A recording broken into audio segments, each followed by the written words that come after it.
Good evening. Welcome to yet another. It's not a beer review because it's not a beer. So those of my friends in America will know of this. I'm giving Whiteclaw a try. So it's a hard seltzer, and see what it's like. If I can get it open. Oh my god, it's difficult to get open.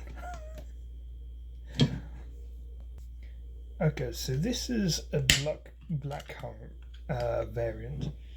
Now, this is a seltzer. Seltzers are basically sparkling water with beer in. I guess that's the best way to describe them. So, yeah. Right, so let's give it a try then.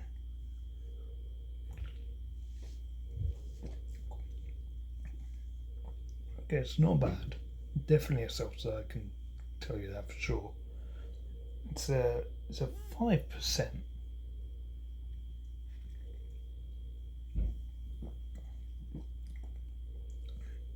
This one's cold straight out of the fridge, but I think I can see how this gets shotgunned by certain people.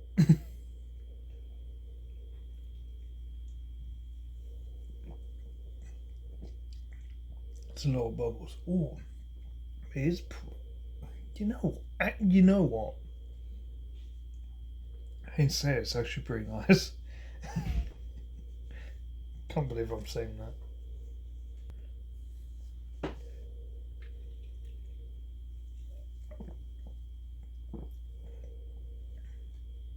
So,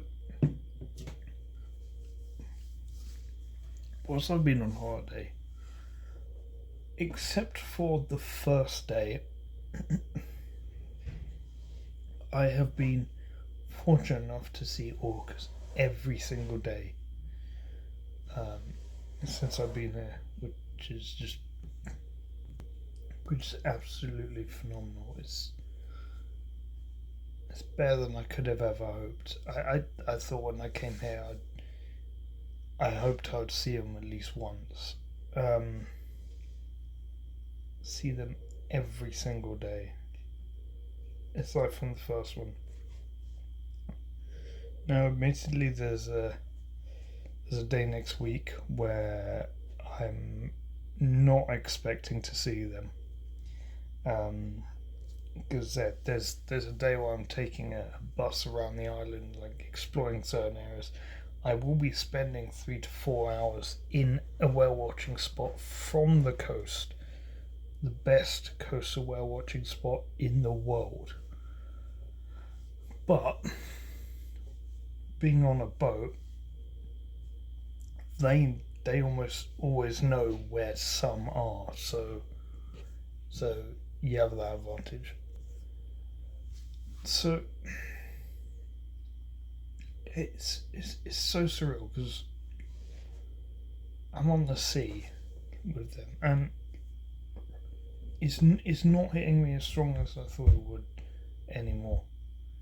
It's like the best way to describe it is just tranquility. Yesterday I went on a double boat trip. The second one was an evening trip, and yes, I was on the boat during the sunset tour, and yes, we had a fantastic sunset. It was a 4-hour tour. About 3.5 hours of that was travelling to one location because we'd seen them earlier in the day, and we had one surface next to the boat within touching distance. That was fantastic, and that was those two pods coming together, and so there were so many of them.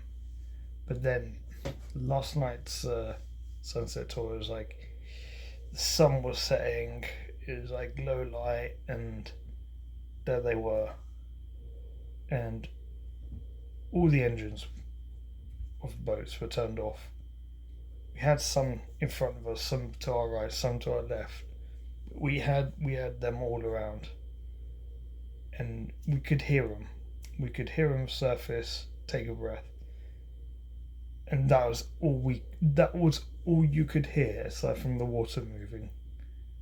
And there is, and given how beautiful the backdrop and the scenery was, like the videos and the photos that I've taken are never gonna do that justice. I think that was the moment where I thought, this is my piece of Eden. I guess you could say this is my tranquility here. This is perfect for me. Yeah, that was special. Today I went on a different type of boat. It was an large inflatable one. But it was so very close to the water, moves way quicker. Yesterday we went twice to Canada. Today we also crossed into Canada, and today we saw everything. We spent quite a bit of time today bird watching, actually, watching seagulls, seals, and bald eagles basically having a bit of a fight. So there was that. But what I like about this small boat is it can go further. If there's a report like way north, we can go there. And we went looking for humpback whales today, after having already seen orcas as well. And we didn't see any humpback whales. I'm gonna be honest, before the end of this holiday here, this trip, I'm not expecting to see humpback whales. I'm not actually expecting to see them. It would be spectacular if I could. But that rorqual, that great whale box, that's already ticked. We saw a minke whale yesterday, and there won't be any photos or video of that. There never will be, because those things are nigh on impossible to photograph. Here's the problem with minke whales. Yes, they're big whales, so how can you not see them? They surface for about 2 seconds. They surface, breathe, and then go under. And they breathe almost silently, so you have to be watching the right spot. And then usually they're down for 5 minutes, sometimes 30 minutes, and they like to change direction a lot as well. Oh, those are. I'm never gonna get a photo of those. I did see them with my own. Well, there was one. I did see it with my own visual eyes.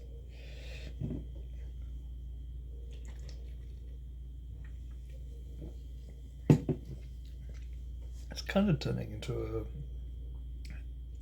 a blog now than a beer review. But yes, that was spectacular. And my hope with this small vessel is we're going to see the critically endangered resident orcas. That is my goal. That is now my prime goal. Next to that, there's humpback whales. next to that, Hunt by Ghosts is like the second goal. Um, Tomorrow I'm actually gonna go see the Centre of Whale Research, which is maybe a charity that I end up supporting on the Twitch channel. So the Twitch channel, like charity wise, I'm gonna be changing things up a bit. By this point that you're seeing this video, I have. Right now, I'm thinking. I was thinking we'd just stick with one charity, but I think instead we just stick with one cause, and maybe we support several charities in different ways that will aid the same cause. And one big part of that is going to be salmon restoration here for the southern residents, the critically endangered ones. I hope I see them. If I don't, and I only see bigs for the rest of the trip, I will still be completely content. The bigs, because I know more about them than the residents now, which is crazy. So today, before my boat trip, I went to the whale museum that they have here. It's kind of a small museum, but it's all it has is stuff about orcas and baleen whales. Okay, it's got a couple of skeletons of otters, sea lions, seals, but mostly baleen whales and orcas. And yeah, this is the ticket. This is the ticket that they give you when you pay for the entry. This is the ticket they give you. It's something like this, and I kept it. I decided to keep it, because it's pretty. I like it because. So basically, this is an individual from the southern residents. I think everyone gets a different one. So tells you a bit about their name.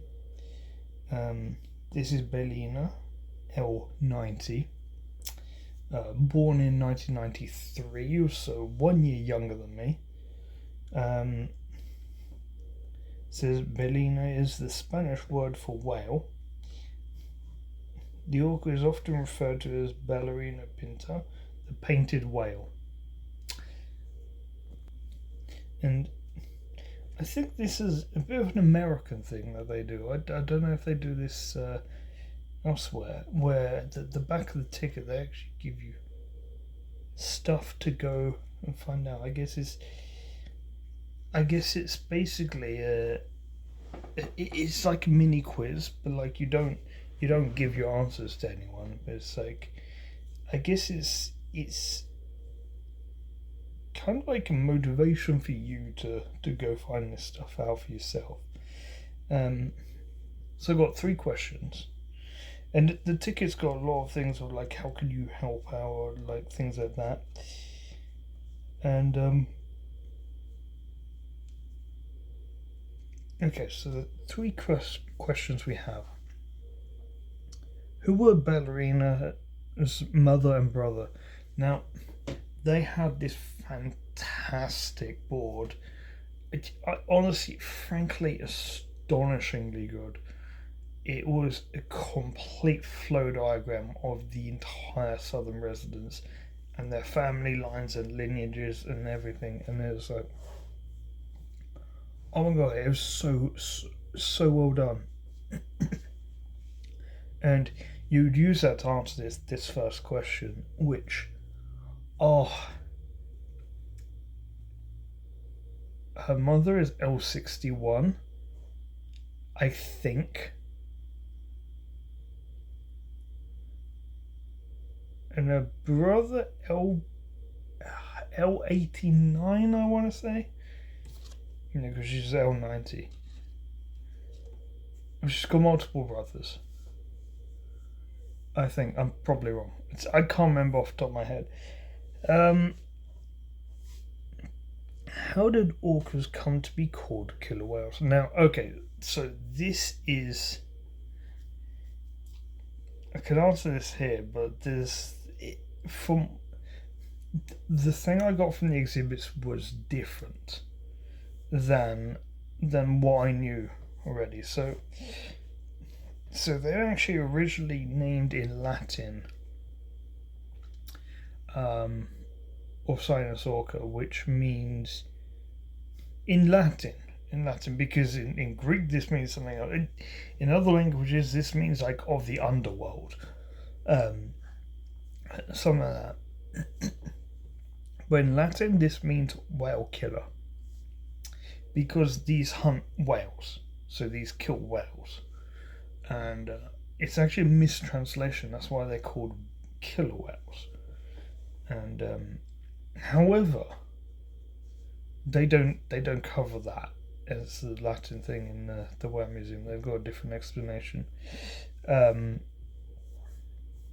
They've got a different explanation why they're called orca. So, what do baleen whales feed? How do baleen whales feed? And what do they open their mouth and they eat fish. No. So they eat small fish, krill, things like that. And obviously that's like a simple one. Oh god, whale fact. They got baleen. They munch, filter water out, and then they've just got food left in their gob. And I guess they swallow it. That's basically it. So I have decided to do this one thing, but before I talk about that, I will have more of this.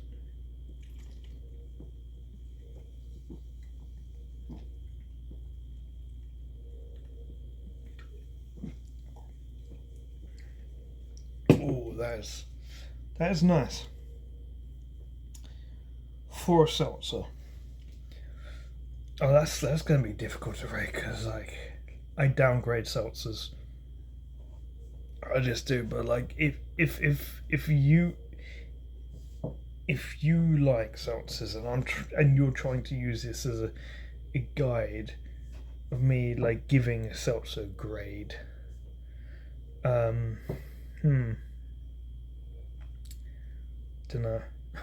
Dunno. This. Ooh. So we'll see the grade after. So yeah, what am I gonna do? Yes, okay, that's what I'm gonna do. So I have 3 more boat trips and also whale watching from the shore. Now, if I'm whale watching from the shore, identifying individuals is going to be a lot harder because I won't have an expert to do it for me, unless there's like experts there also whale watching. But I will probably have to work out myself. I will have to be able to tell the difference between the bigs and the southern residents, because southern residents do go to that spot. They can be seen from the shore. If I see, I'll have to try and get a photo ID on them. I don't have a catalogue, so I'll probably have to ask when the specialists on the boat on the last day. I have decided that I'm gonna do an orca adoption program, and what I'm gonna do is, well, decide which one I adopt. It'll be the first one that I visually see. that I physically see. It'll be the first one that I physically see. If not, you know what? Like, if not, then I guess it goes to a randomizer. Had There's a couple. There's a couple I would have picked if they had still been alive, but they unfortunately passed away. But if not, it'll be this one, I guess. Randomizer, and what I like about that is like you can get invested. You can follow the progress of an individual. I think I might make this a big thing on stream as well. Like, it won't just be me. It'll be the stream. With the stream's adoption as well. Oh, oh my god, that's such a good. That is such a good idea. I could have the stream sponsor one or adopt one. Oh, I, I got that idea literally live. Was making this. That idea just came to me as I'm recording this. Okay, well, you might hear more about that once I think about that a little bit more. Oh god, that's great. That's great.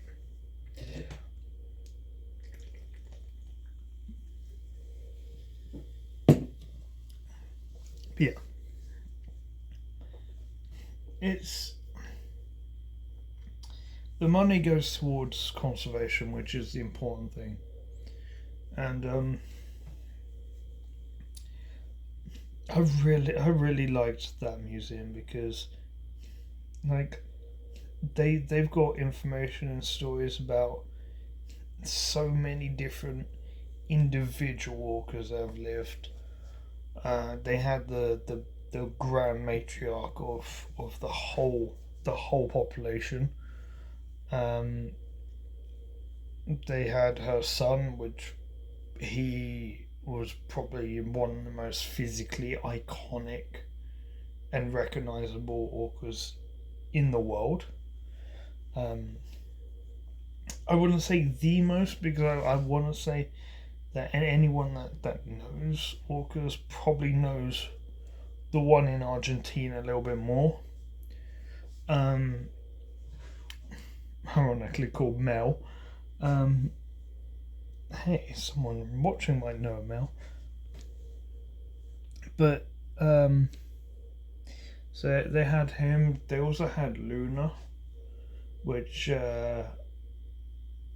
So if you don't know about Luna's story, Luna basically preferred the company of humans over other orcas. Luna was 7 years old. Yeah, but basically they think Luna was basically kidnapped by another pod. His mother just stopped caring for him, so he was adopted by another female, and then eventually like he broke off on his own, and he was basically completely on his own. And he would seek companionship with humans, and but like the most crazy case study. Unfortunately, got hit by a boat when he was 7 years old, and yeah, didn't make it. This was a story I already knew about. Focus on the other old matriarch, which made it to over 100 years old.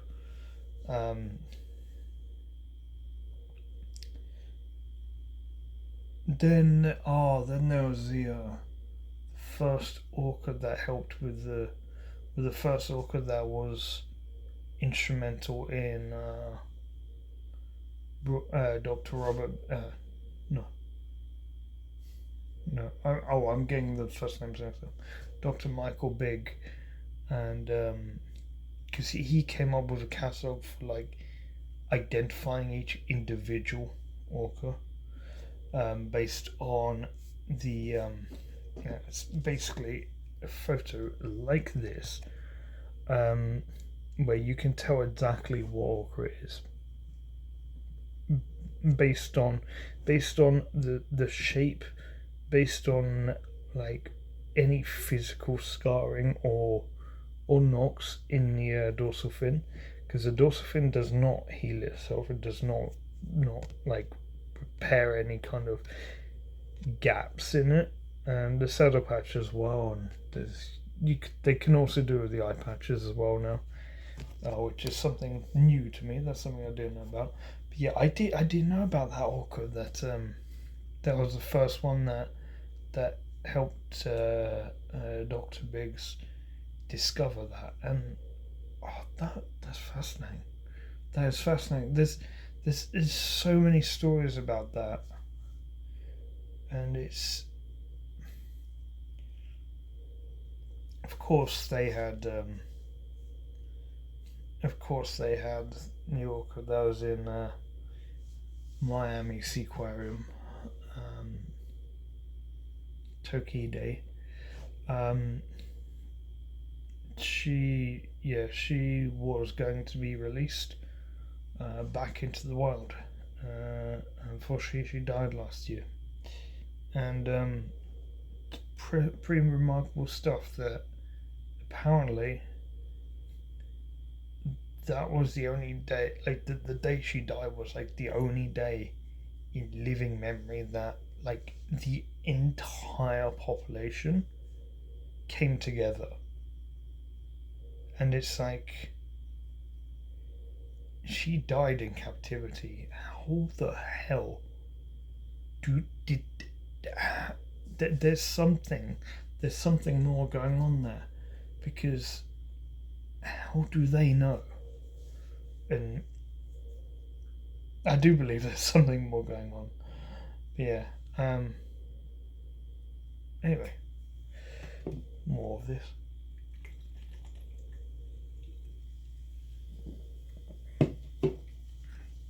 Just everywhere I go in this panel is orca-centric. All the merchandise stores and everything like that, which I'm going to do a bit of a tour around tomorrow, because I'm on the boat early tomorrow, so got some walking around time after. That's going to be like my tour of the shops. That's going to be interesting. That's just, yeah. I like everything seems to be so orca focused here, and it's more, and it feels more than just tourism. That being said, I've now been on 6 boat trips. I've seen orcas on 5 of them, and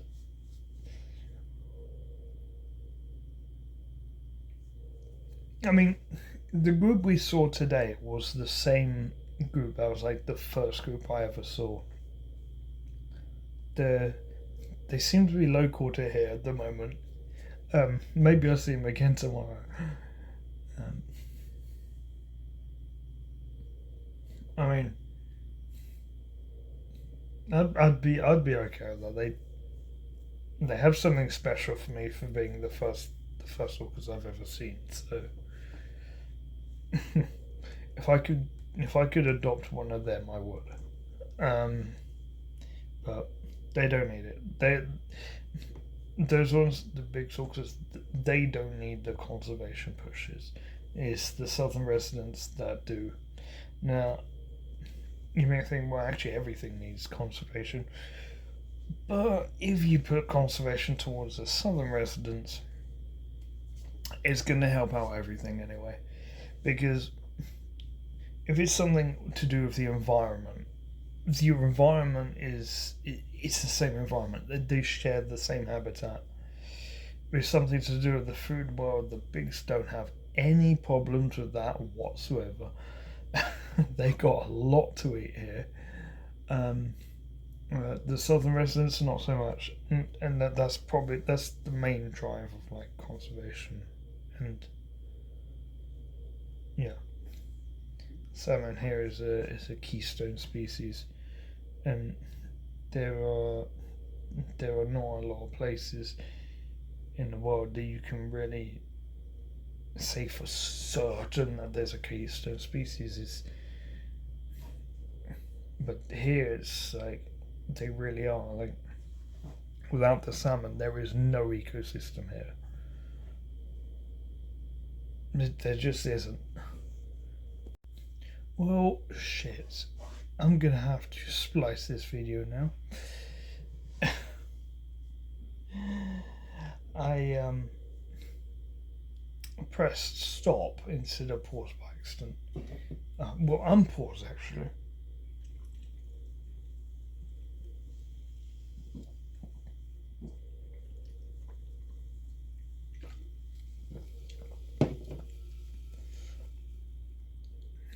I want to live here. I want to live here. All right, let's get this beer review done, shall we? I've got another one, maybe. That's gonna have to be short because running out of space.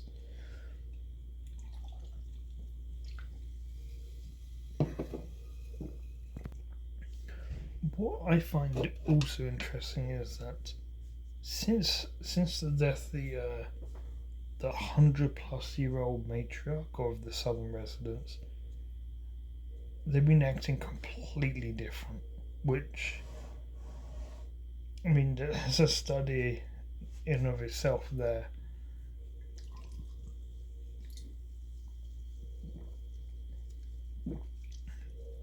The matriarch makes a difference.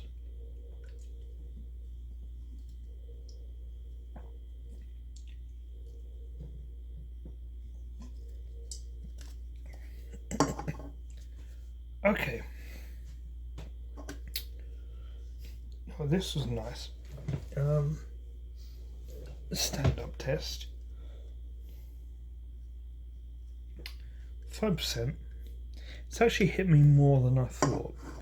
But that might also be the bubbles. The bubbles. This is very bubbly. This is very, very sparkling. It's actually really nice though. Typically downgrade seltzers.